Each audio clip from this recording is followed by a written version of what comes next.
Hi angels. Today we are going to do a chapter from English Bal Bharti, chapter number 12. Why English is so hard? तो ये एक poem है जो हमें बता रही है कि इंग्लिश क्यों इतनी हार्ड है, इतनी डिफ़िकल्ट है. हमें थोड़े थोड़े ऐसे वर्ड्स दिए गए हैं जो थोड़े से कंफ्यूजिंग हैं, पर फिर भी इंग्लिश तो सीखनी ही पड़ेगी, है ना. तो ये पोएम हमें 4-5 जो वर्ड्स हैं उसके बारे में बताती हैं जो थोड़े कंफ्यूजिंग हैं. इस वजह से इंग्लिश हार्ड हो जाती है. So let's get started. We'll begin with a box and the plural is boxes. So ये बता रहे हैं कि अगर सपोज कोई भी चीज़ एक होती है ना, कोई भी चीज़ एक होती है तो वो सिंगुलर होती है, और जब एक से ज़्यादा हो जाती है तो उसे इंग्लिश में कहते हैं प्लूरल.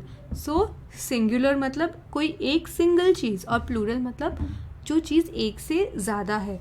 सो जब अब हमारे पास अगर सपोज एक बॉक्स है तो हम कहेंगे वन बॉक्स, राइट. लेकिन अगर हमारे पास मोर देन वन बॉक्स है सो हम कहेंगे बॉक्स इज. तो ये बन गया प्लूरल.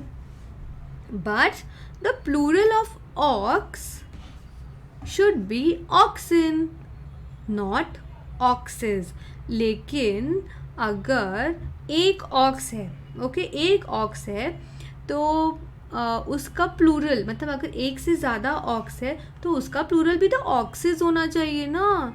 पर ऐसा नहीं है, उसका प्लूरल है ऑक्सन. ऑक्स का प्लूरल है ऑक्सन.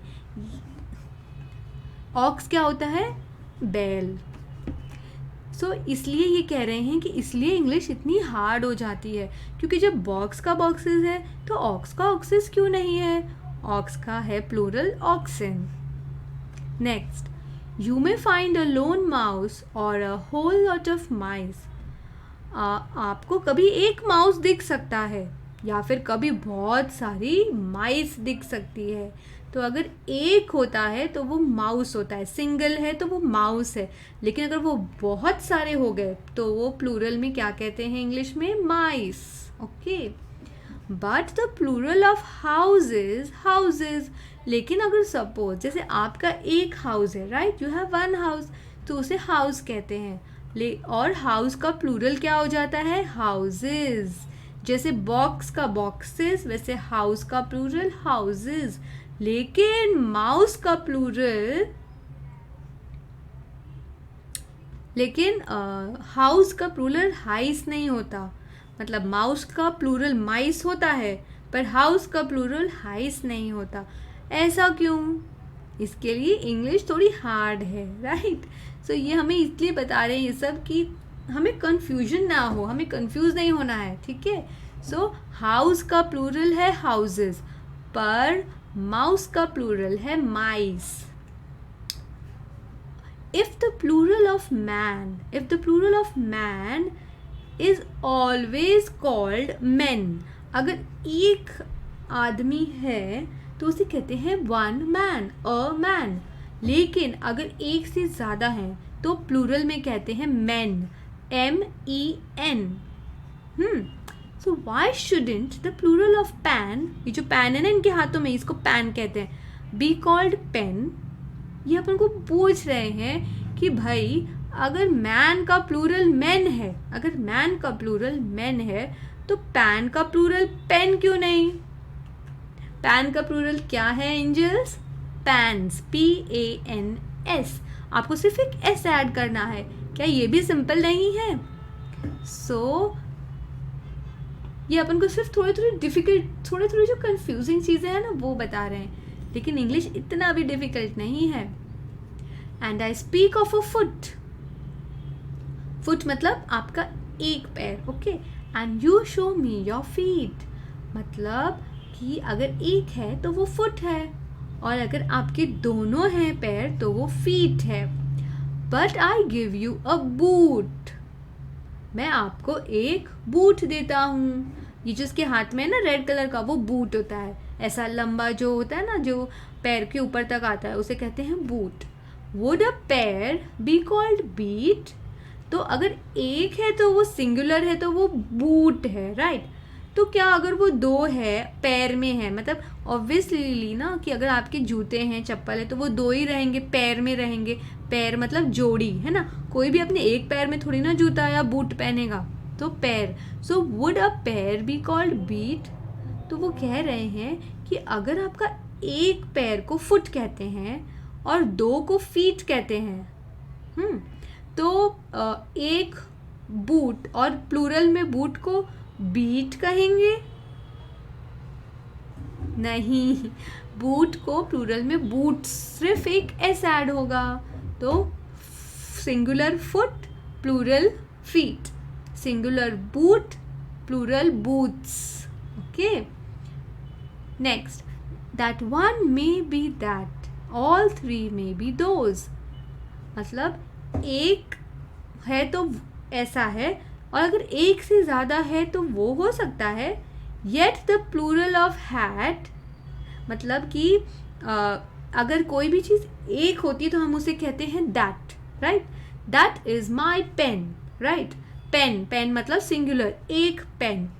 और अगर सपोज 3 पेन्स हैं तो क्या वो दोज हो जाएंगे? And 3 may be those, yes, those pens are mine, है ना। तो दैट का प्लूरल हो जाएगा दोज, है ना। Yet the plural of hat, मतलब अगर एक टोपी है तो अपन कहेंगे हैट, लेकिन अगर प्लूरल करना है, मतलब बहुत सारी टोपियाँ, तो उसका प्लूरल क्या होज हो जाएगा? मतलब अगर दैट का दोज है तो क्या हैट का होज हो जाएगा? नहीं, हैट का सिर्फ हैट्स ही रहेगा। सो ये जो next, the masculine pronouns are he. तो ये कह रहे हैं कि मैस्कुलाइन मतलब जो लड़के लोग होते हैं ना, मतलब जो जेंट्स होते हैं, उसे कहते हैं मैस्कुलाइन। तो मैस्कुलाइन प्रोनाउंस आर ही, मतलब सपोज अगर हम कहते हैं कि Sam is a good boy, तो सैम का प्रोनाउन, सैम तो एक नाउन है, तो सैम का प्रोनाउन क्या हो जाएगा? ही, क्योंकि सैम एक बॉय है।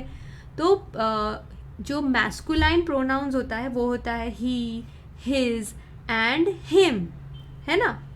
लेकिन अगर बट इमेजिन, सोचिए, द फेमिनाइन, फेमिनाइन मतलब एक लड़की का प्रोनाउन शी, शिज एंड शिम हो जाएगा। ऐसा वो इससे कंपेयर कर रहे हैं, पर ऐसा थोड़ी है। फेमिनाइन शी हो जाएगा, पर हिज का हर हो जाएगा, है ना, और हिज का and him.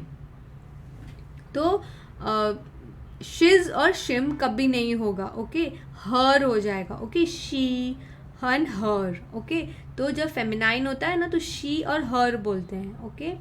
So our English, I think you will all agree, मतलब तो अपनी जो इंग्लिश है ना आप सब मान जाएंगे, is the trickiest language you ever did see. So अपनी जो इंग्लिश है ना वो बहुत ही कंफ्यूजिंग भाषा है, आपने कभी सुनी होगी वैसी। सो ये एक अच्छी इंटरेस्टिंग पोएम है जो थोड़ी सी कंफ्यूज कर देती है, बट इतनी भी कंफ्यूजिंग नहीं है। So kids, do read this poem and try to understand, it's very interesting. और समझने की ट्राई कीजिएगा इस पोएम को, ओके। Thank you.